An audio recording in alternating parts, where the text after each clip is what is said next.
Sa gitna ng pagkatalo, may kapangyarihang matagal nang natutulog ang tuluyang nagising. Pino? Ang init! Ano bang nangyayari sa akin? Hindi maaari! Bakit parang natatakot si Zara?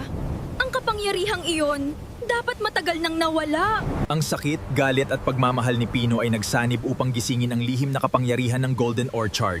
Hindi ko hahayaang masaktan pa sila. Mas lalo siyang nagalit.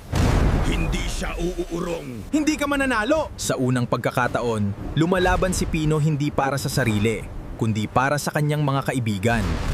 Hindi natin siya pababayaan! Sabay-sabay tayo! Kailangan nating suportahan si Pino para sa Prutasville! Kaya pala...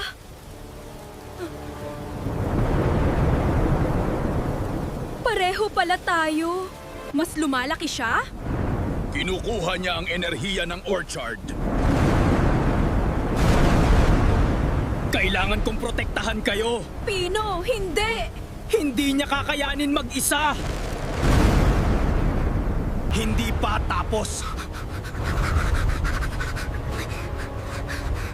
Sa wakas, lumitaw din. Ngayon, mapapasakin na ang tunay na kapangyarihan ng Golden Orchard.